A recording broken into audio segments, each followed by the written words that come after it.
फिर TV star Divyanka Tripathi Dahiya और विवेक दहिया शादी के 10 साल बाद बनने जा रहे हैं मम्मी और पापा। और इस पूरे मुद्दे पर बात करने के लिए हमारे साथ हैं विवेक और दिव्यंका। दिव्यंका, आपसे पहले जानना चाहेंगे, शादी के 10 साल बाद ये खुशखबरी आई है, इस फीलिंग को आप कैसे डिस्क्राइब करेंगी? मैं कहूँगी कि ये परफेक्ट टाइमिंग है। 10 साल के बाद लोग अपने वाउज रिन्यू करते हैं। मेरे ख्याल से ये हमारे शादी के वाउज रिन्यू करने का एक अनूठा, सबसे अनोखा तरीका है कि एक नया चैप्टर ही शुरू हो जाए जिंदगी का। विवेक, आपसे जानना चाहेंगे, जब आपको पहली बार ये खबर पता चला, आपका पहला रिएक्शन क्या था? जब मुझे पहली बार पता चला कि ये एक्चुअली में हो रहा है, जब दिव ने बताया ऐसा पॉजिटिव न्यूज़ का, तो पहले तो मुझे यकीन नहीं हुआ। प्रोसेस करने में थोड़ा सा टाइम लगा और फिर मुझे ऐसा लगा ये सपना तो नहीं है, ये वाकई में हो रहा है कि मैं नींद में हूँ और अभी मैं जाग जाऊंगा। लेकिन नहीं, वो रियलिटी थी। तो रियल होने के बाद कुछ एक पल के लिए थोड़ी सी टेंशन भी हुई, थोड़ी सी खुशी हुई। लेकिन जब थोड़ा वक्त निकल गया, जब 1 दिन 2 दिन निकल गए, उसके बाद बस एक बहुत ही प्यारी सी खुशी की लहर मन में चलती रही पिछले कुछ महीनों से।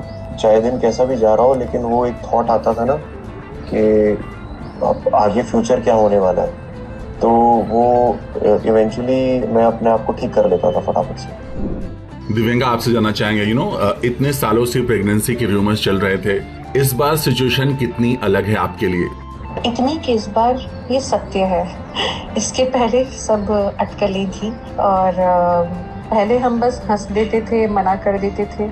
इस बार मन किया कि चुप रहें और खुद इसको अच्छी तरह से अकेले में हम दोनों अनुभव करें। इसके साथ ही दिव्यंका ये भी जानना चाहेंगे, शादी के 10 साल बाद पेरेंटहुड, क्या आप दोनों अब खुद को ज्यादा कंप्लीट फील कर रहे हैं? असल में ये महसूस एग्जैक्टली तब होगा, सही मायने में, जब ये प्रेगनेंसी का वक्त निकल चुका होगा और अगला पड़ाव आएगा। अभी तो हम बस सपने देख रहे हैं, प्रार्थना कर रहे हैं कि सब कुछ ठीक से हो। विवेक, आपसे जानना चाहेंगे, दिव्यंका को मदर के रूप में देखना कैसा फील होता है आपको?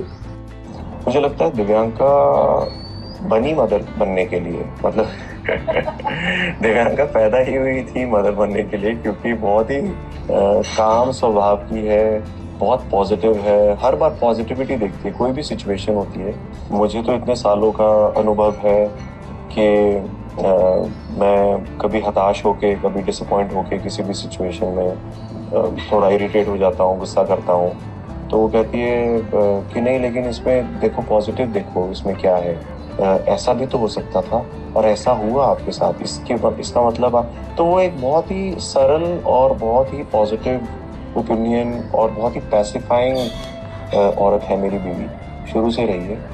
तो चाहे वो ऑन स्क्रीन आप देख लो, जब ये मोहब्बतें में जब दिव्यंका मदर का रोल प्ले करती थी, या फिर मैंने दिव्यंका को देखा इतने सालों में और मेरे दोस्तों के बच्चों के साथ या अपने खुद की सिस्टर के बच्चों के साथ, वो बहुत ही काम और बच्चे बहुत पसंद है उनको, और बच्चों की भी ये फेवरेट है जहाँ पे भी जाती है।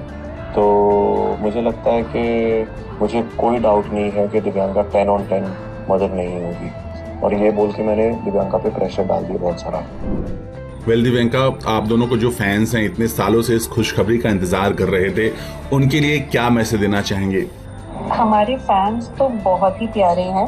ट्रोलर परेशान करते हैं, फैंस कभी परेशान नहीं करते। वो हमेशा हमें प्रोटेक्ट करते आए हैं।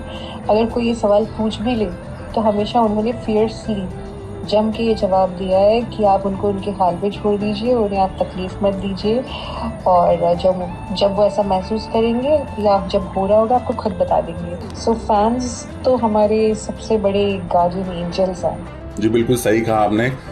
Well, thank you so much Divyanka और विवेक हमसे बात करने के लिए और अपनी सारी खुशियों को हमारे साथ शेयर करने के लिए। Thank you so much.